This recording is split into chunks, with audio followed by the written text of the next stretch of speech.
अस्सलाम वालेकुम ट्रेडर्स। इस वीडियो में हम ये देखेंगे कि कुछ ट्रेडर्स का प्रॉफिट ज़्यादा होता है और कुछ का कम। इसकी क्या वजह है और आप मंथली अपने अकाउंट से ट्रेडिंग में कितना प्रॉफिट एक्सपेक्ट कर सकते हैं, यानी मार्केट में से कितना प्रॉफिट आप सेफली निकाल सकते हैं। तो इसके लिए बाकायदा एक सेट ऑफ रूल्स है जिनको आप फॉलो करें तो आपको पता चल जाएगा कि आपको मंथली कितना प्रॉफिट बन सकता है आपके सिस्टम से। देखें, मार्केट में आप रिस्क ज़्यादा लेकर ज़्यादा प्रॉफिट तो बना सकते हैं, लेकिन उसी रेशो से लॉसेस भी बढ़ जाते हैं। तो मेन पॉइंट ये है कि आप सेफली कितना प्रॉफिट बना सकते हैं। तो आप ट्रेडिंग में रियलिस्टिक गोल कैसे सेट कर सकते हैं, इसके लिए 5 फैक्टर आपको जहन में रखने हैं। सबसे पहला फैक्टर उसमें विन रेट का है, दूसरा factor risk to reward ratio का है, और तीसरा फैक्टर आपका ड्रा डाउन है जो आपकी स्ट्रेटजी फेस करती है। चौथा फैक्टर आपका अकाउंट साइज है और पांचवा फैक्टर आपकी क्वांटिटी ऑफ ट्रेड्स है।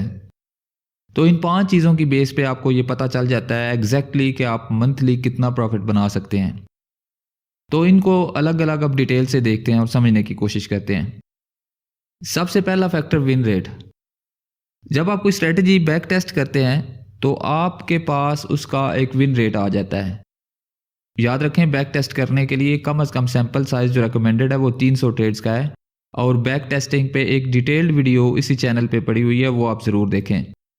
तो सैंपल साइज 300 ट्रेड्स का कम से कम होना चाहिए। तो जब आप 300 ट्रेड्स को बैक टेस्ट करते हैं तो आपके पास ये डाटा आ जाता है कि आपकी ट्रेड की विन रेट की परसेंटेज क्या है। मिसाल के तौर पे 100 में से कितनी ट्रेड्स आपकी ठीक हो रही हैं। और दूसरा फैक्टर जो है वो रिस्क टू रिवार्ड रेशो का है। रिस्क टू रिवार्ड रेशो ये होता है कि आपकी 100 ट्रेड्स में से आपने जो ट्रेड्स ली हैं उनमें से परसेंटेज वाइज अगर आपका विन रेट 60% था तो आपका रिस्क टू रिवार्ड रेशो क्या था। यानी आपने अगर एक ट्रेड पे $1 का रिस्क लिया है तो उसके अगेंस्ट आपने कितना प्रॉफिट क्लोज किया है। अगर आपने 1 के बदले 1 क्लोज किया है तो वो 1 to 1 हो गया। अगर आपने 1 के बदले 2 किया है तो वो 1 to 2 हो गया। तो ये रिस्क टू रिवार्ड रेशो है। तो ये भी आपका रियलिस्टिक गोल सेट करने के लिए एक मेन पैरामीटर है, इसको भी ज़हन में रखें। तीसरी चीज़ ड्रा डाउन है, यानी जब आपने 300 ट्रेड्स ली हैं तो ओवरऑल कितना ड्रा डाउन आपको फेस करना पड़ा अकाउंट में। ड्रा डाउन ये होता है कि आपके लॉसेस एक सीक्वेंस में जब होते हैं तो आपको आपका अकाउंट पीछे जाता है, उसमें से लॉस होता है और वो बैलेंस आपका कम होता जाता है। तो वो मैक्सिमम कितना था।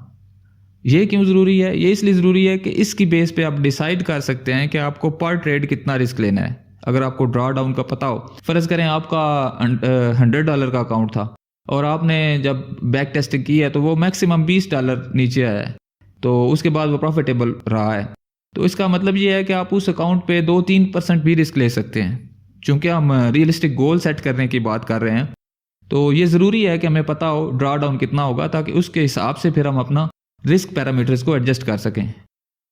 एक और चीज़ नोट करें कि इसी चैनल पे रिस्क मैनेजमेंट पे एक बाकायदा प्रॉपर वीडियो पड़ी हुई है कि रिस्क मैनेजमेंट किस तरह से, किन रूल्स के तहत आपको डिफाइन करनी होती है। चूँकि हर स्ट्रेटजी के लिए रिस्क मैनेजमेंट अलग होती है, तो वो एक प्रॉपर उसका सेट ऑफ रूल है जो आपको फॉलो करना होता है। तो वो वीडियो भी आप ज़रूर देखें ताकि रिस्क मैनेजमेंट को आप प्रोफेशनल ट्रेडर्स की तरह अप्लाई करें अपनी ट्रेडिंग स्ट्रेटजीज़ पे। इसके बाद आपका चौथा फैक्टर आ जाता है अकाउंट साइज का। अब देखें, $100 का अगर अकाउंट है तो उसका अगर आप 10% मंथली निकालते हैं तो वो $10 ही बनते हैं। अगर $1000 का आपका अकाउंट है तो उसका 10% $100 बनते हैं। तो ट्रेडिंग में सारी चीज़ें हम परसेंटेज में देखते हैं। तो अकाउंट साइज भी आपके गोल सेट करने में एक मेन किरदार अदा करता है, तो इसको भी की फैक्टर के तौर पे लें आप। पांचवी चीज़ है क्वांटिटी ऑफ ट्रेड्स। इधर से आपको इस वीडियो का जो मेन टॉपिक है वो समझ आना शुरू हो जाएगा। क्वांटिटी ऑफ ट्रेड्स ये है कि आपको मंथली कितनी ट्रेड्स देती है आपकी स्ट्रेटजी। अगर आप छोटे टाइम फ्रेम में ट्रेड करते हैं तो आपको मंथली हो सकता है 50 ट्रेड्स मिल जाएं, 100 भी मिल जाएं। लेकिन अगर आप किसी बड़े टाइम फ्रेम में ट्रेड करते हैं, जिस तरह से आवरली टाइम फ्रेम में, तो हो सकता है आपको महीने की 5 ट्रेड्स भी ना मिलें। तो आपकी जितनी ज़्यादा ट्रेड्स होंगी उसी लिहाज से आपकी प्रॉफिटेबिलिटी भी इम्पैक्ट होगी। अब यहाँ से आप बात को समझना शुरू करें। ये सारी चीज़ें मैंने 5 फैक्टर आपको अलग अलग बता दिए हैं। अब इनका मकसद समझें। फ़र्ज़ करें आपकी स्ट्रेटजी का विन रेट 50% है और आप 1:2 रिस्क टू रिवार्ड रेशियो के साथ चलते हैं, तो अब आपने ये देखना है कि आपको एक महीने में कितनी ट्रेड्स मिल जाती हैं। फ़र्ज़ करें हम ये मान लेते हैं कि आपको एक महीने में 100 ट्रेड्स मिल जाती हैं आपकी स्ट्रेटजी के तहत, तो आपकी चूँकि 50% ट्रेड्स जो हैं वो विन है, तो इसका मतलब ये है कि आपने मार्केट को $50 दिए। अगर आप $1 रिस्क पर ट्रेड ले रहे हैं, अगर आपका $100, इधर $100 अकाउंट को हम कंसिडर करेंगे कैलकुलेशंस के लिए, तो अगर आप $1 रिस्क पर ट्रेड ले रहे हैं तो आपने मार्केट को, चूँकि 50 ट्रेड्स आपकी लॉस हुई हैं, $50 दिए, आपकी 100 ट्रेड्स में से 50 विन हुई हैं और 50 ट्रेड्स का आपने हर ट्रेड पे $2 लिए हैं, तो आपके $100 बने हैं। यानी आपका अगर लॉस निकालें तो आपको $50 का प्रॉफिट हुआ है। तो अकाउंट की परसेंटेज को चेक करें तो आपका अकाउंट 50% ग्रो हुआ है 1% रिस्क लेने से। चूँकि आपका $100 का अकाउंट था और उस पर आपने $1 पर ट्रेड रिस्क लिया और $1 1% बनता है $100 अकाउंट का। तो इस तरह से आपने इंतहाई सेफेस्ट जोन में रह के, जो कि 1% रिस्क इंतहाई सेफ लेवल पे माना जाता है, तो इंतहाई सेफेस्ट जोन में रह के आपके अकाउंट की ग्रोथ 50% हुई, जो कि बहुत ज़्यादा है। इसी को अगर आप $1000 के अकाउंट के साथ 1% रिस्क के साथ अगर चेक करें तो वो आपके $500 बन जाते हैं। तो मेन चीज़ ये है कि ये पांचों फैक्टर्स आपको एग्जैक्टली बता देते हैं कि आपको मंथली कितना सेफली प्रॉफिट मिल सकता है। अब बात करते हैं ड्रा डाउन की। देखें, फ़र्ज़ करें आपने अपनी इस स्ट्रेटजी को, जिसका 50% विन रेट है, इसको जब बैक टेस्ट किया तो आपने बैक टेस्ट रिपोर्ट में देखा कि आपका मैक्सिमम $20 ड्रा डाउन हुआ है। तो इसका मतलब यह है कि आप इस पे 2% रिस्क ले सकते हैं, यानी आप $100 अकाउंट के साथ अब जो आपका रिटर्न आएगा वो 100% आएगा, यानी 100 के साथ आपके 100 बन जाएंगे।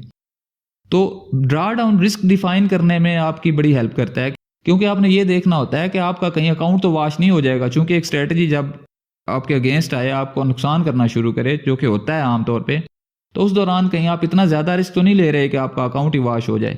इसलिए ड्रा डाउन भी आप बैक टेस्टिंग में एज ए मेन फैक्टर उसको कंसीडर करें, एज ए की मैट्रिक उसको कंसीडर करें। तो इस तरह से ये 5 फैक्टर्स आपको बिल्कुल एग्जैक्टली बता देते हैं कि आपका मंथली टारगेट कितना होना चाहिए। क्योंकि अगर आप बहुत बड़े टाइम फ्रेम में ट्रेड कर रहे हैं तो हो सकता है आपको महीने की ट्रेड्स ही 2 मिलें या 5 मिलें, तो उसमें तो कोई रिटर्न इतने अच्छे नहीं आएंगे ना। तो ये सारी चीज़ें आपको कंसीडर करनी है अपने ट्रेडिंग गोल सेट करते हुए। अगर आपको ये वीडियो अच्छी लगी है तो आप इस वीडियो को लाइक कर सकते हैं और चैनल को सब्सक्राइब कर सकते हैं। अगर आपको किसी पॉइंट की समझ नहीं आई तो आप कमेंट करें, मैं इंशाल्लाह डिटेल के साथ दोबारा एक वीडियो बना दूंगा। और एक और चीज़ जो मैं रिकमेंड करना चाहूँगा वो ये है कि आप सिर्फ हाई प्रोबेबिलिटी ट्रेड्स पे फोकस करें। हाई प्रोबेबिलिटी ट्रेड्स आप कैसे ले सकते हैं, इसके लिए ये वीडियो देखें।